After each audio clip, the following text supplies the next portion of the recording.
I've been playing gacha games for a long time.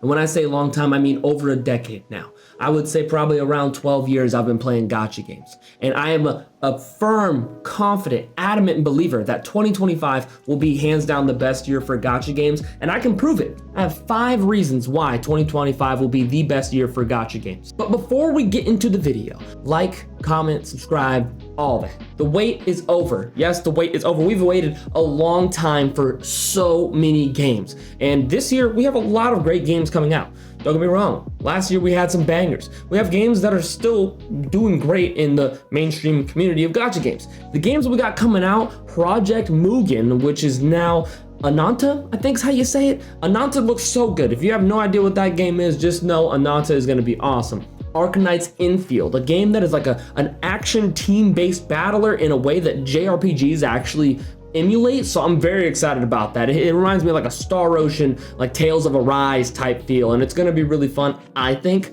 Now, I haven't been able to play closed beta tests, but hopefully soon I will be able to get some beta footage.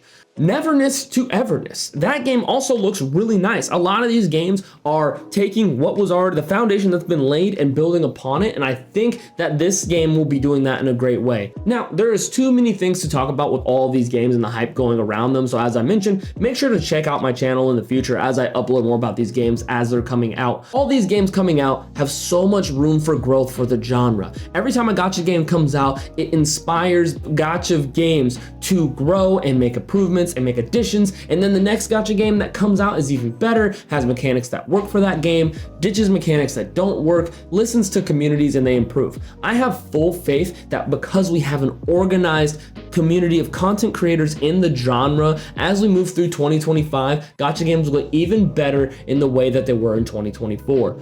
I know gacha games are a big no-no for a lot of people, but I believe that in 2025, we'll get more people playing gacha games and understanding the true way to enjoy them, not spending money.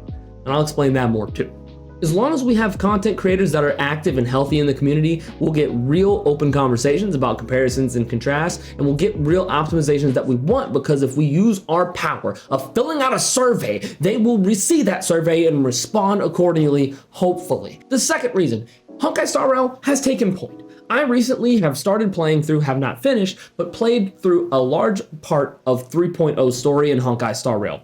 The story is good, the story is great, but the additions they made to the game when it comes to quality of life is something that I think will inspire the rest of the genre in a large way. I think some people might be hit and miss about the optimizations, but let me just kind of go over it really quickly for those of you that aren't in the loop. The optimizations that they made, and one that I think is super important, is being an auto build or smart build system for your team.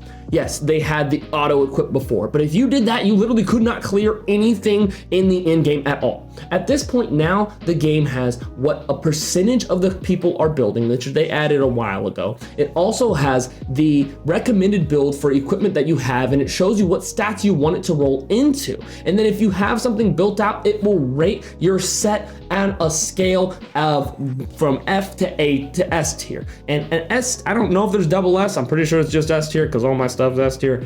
Get all of that into a game. It makes it so much easier for people that aren't giga-brained to figure out the math behind the games. I always say the barrier to entry for gacha games is math, because that's what it is. It boils down to numbers, percentages versus decimals and exponents, and you carry the two. I don't want to do all that all the time. They also added abbreviations to it, because as you know, as gacha games go on, they will increase by more and more and more bricks of what the abilities do, adding specific effects, specific passives, specific X, specific Y, specific Z, Z, Z, because it gets really boring when you have to read all that stuff. So it's nice when you have the smart description and you can just see what it does.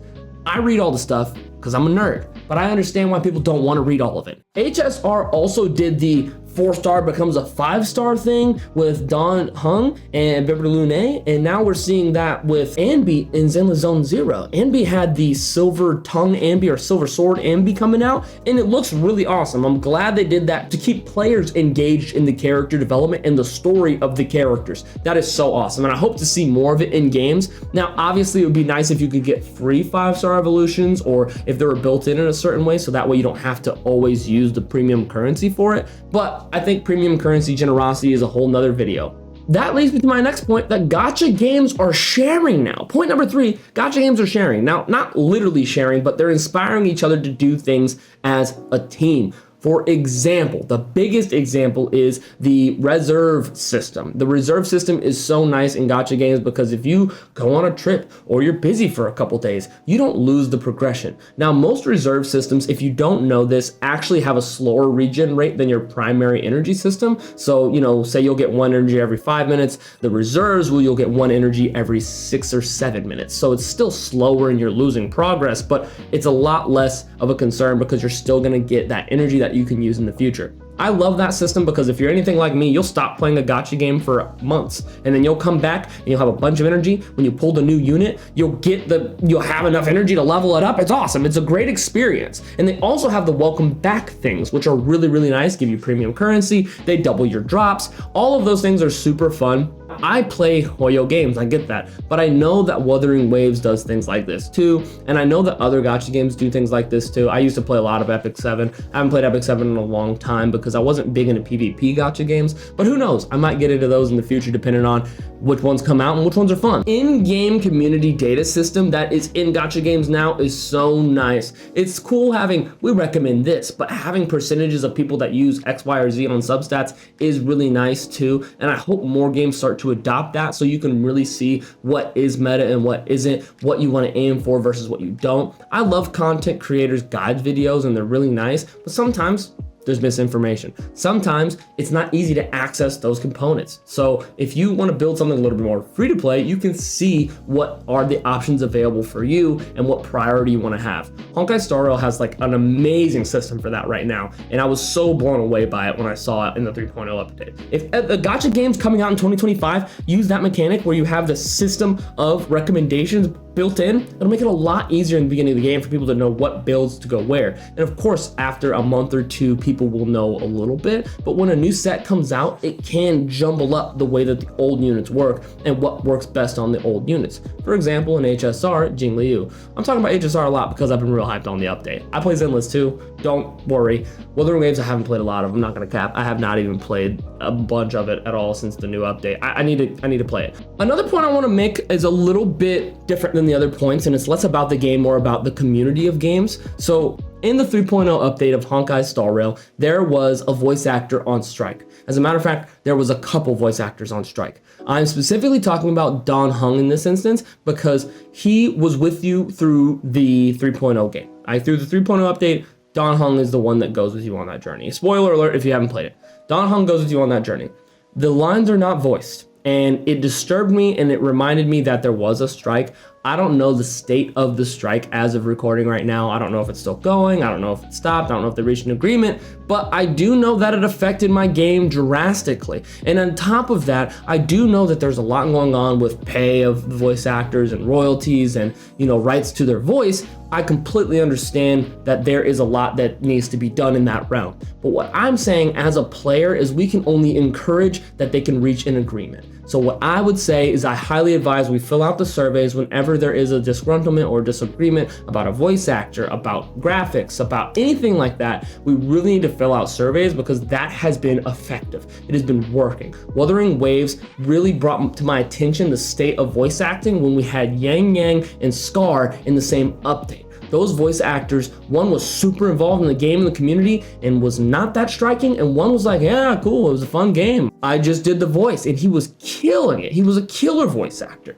So the philosophy is this. Since then, I think that they're going to raise the expectation of voice actors' performances, especially if they're trying to get a raise in pay. Obviously, they can just hire different people that want their big break, but if they're going to raise the pay, they're going to raise the expectation of voice acting performances. And I would love that, not just go in the booth, read these lines. I've heard so many voice actors say that. I show up, they say, read these lines here, and you don't know anything about the story, anything about the character, the relationship between the people. They give you an emotive response or a word to describe how you feel. No, tell them the story, tell them what's going on. I understand the idea of an NDA. I understand that they can't know everything about the game, but give them something to work on.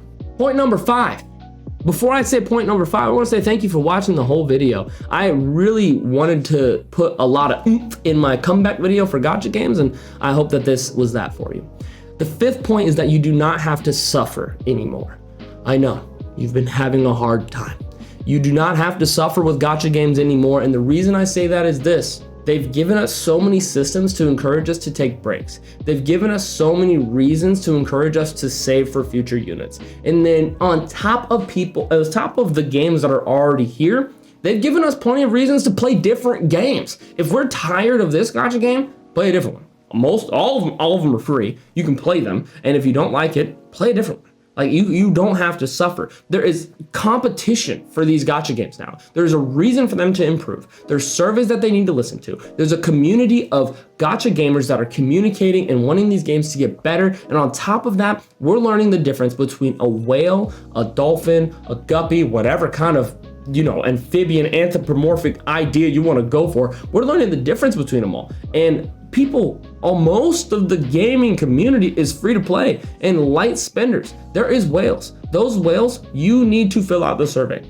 Fill out the survey and put how much money you spent on the game. I spent $3,000 on this game. I spent $100 on this game. I spent $5 on this game. Now, obviously the weight of how much you spend should not affect your input, but I'm curious, will it affect it? Will it matter? You don't have to suffer. There's great games coming out that aren't gacha games as well, and I might talk about those here and there in my videos. Ninja Gaiden 4 just got announced, and I'm so excited. I love the Ninja Gaiden games. Anyway, you don't have to suffer. Play what games you want to play, but you can play gacha games sparingly or every day. I will be playing every day on my Twitch, twitch.tv/TheTriDragon if you want to stop by. It's not going to be every day that I stream. I have a girlfriend. I want to be a personal trainer. I got a lot going on, so I'm not going to be streaming every day. But I'll be streaming about 3 to 4 days a week. That schedule will be posted in my Discord. You can feel free to join by clicking the link down below, but I really hope you enjoyed the video. If you have any ideas about what I was saying or any input about this video, please leave it in the comment section down below. I'm very passionate about this because I love gacha games. They're so much fun. They're so much fun. If you like the video, leave a like. If you like me, subscribe. But until next time, I love you guys. I'm out. Peace.